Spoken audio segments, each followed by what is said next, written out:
chanting nation for meditation. Subscribe today for all types of artis, mantras, stotras, and don't forget to press the bell icon. Jaya Jaya Raghuvir Samartha. The second Samaz, Swagunpriksha-A. Testing the properties. This visible world is the root cause of all the unhappiness. Everyone has to undergo this, as after being born he becomes a part of this world. After birth one forgets the treacherous period one had to undergo during the time in the womb. During infancy the child has only one way to express his needs, desires, or sufferings of any kind, and that is to cry. Even the best of mothers many a time fail to understand what the child needs precisely at that time. This can lead to any unforeseen event yielding unhappiness and nothing else. Neither the mother nor the child is happy all the time all the while. After 4 to 6 months of birth the child exactly knows the mother and hence cries whenever she is not around. No power in the universe, not even the God, can please him except his mother. Even if the mother is annoyed with the child's constant demands and out of that cries upon him, he takes the shelter of her only. The child's happiness is totally related to his mother.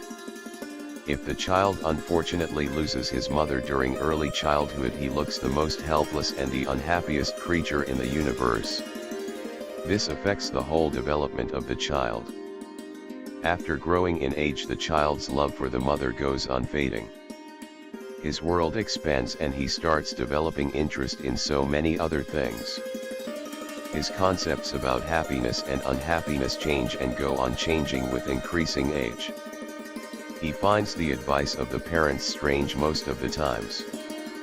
He increasingly finds it difficult to part with his habits developed over the time in the companionship of his playmates that are now dearer to him. During this age he is likely to be affected by many things, most of which are harmful. He may suffer accidents, succumb to illnesses, and is always under stress due to the thought of how to explain his actions to parents. Added to this, are the derogatory comments of the people.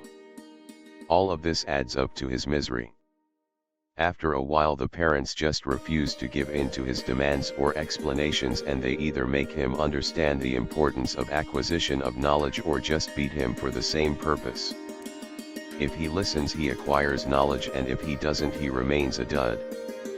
Then he becomes young enough to be married and the parents arrange for it with much ado.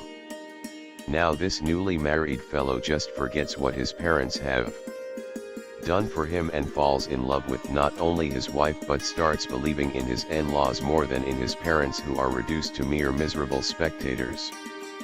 He feels that he is the happiest man on the earth in the company of his wife.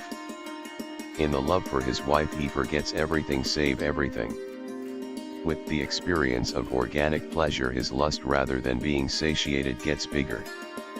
He loses even the thinking power and the common sense. Every time he looks at his wife he thinks about nothing else but about sexual intercourse with her. Even when he is doing his job for earning his livelihood he constantly thinks about his wife. He can't tolerate anyone talking anything about his wife. He even throws filthy abuses at his own parents in defense of his wife. He is prepared to leave everything for the sake of pleasing his woman. He forgets his religion and God also for her. He even feels that his wife is next to God, if not the God itself. All others except his wife are his enemies. All the talk of anyone except his wife's is nonsense for him. And suddenly sometimes his wife dies. He is now totally drowned in grief. He curses everyone for the death of his wife. He behaves like a helpless child and cries. After some time he forgets this also. Sri Samarth says that human mind is such a thing which can forget anything to meet its organic or material demands, desires, and lust. The natural consequence and the right action for this man now is to marry again. He forgets how much irreplaceable he thought his first wife was and loves his second wife even more than the first one. He now starts feeling that whatever happened was for his good, and he has now found a far better option than the woman he was unnecessarily grieving for. End of the second Samaz. Jaya Jaya Raghuvir Samartha. Chanting Nation for meditation. Subscribe today for all types of artis, mantras, stotras, and don't forget to press the bell icon.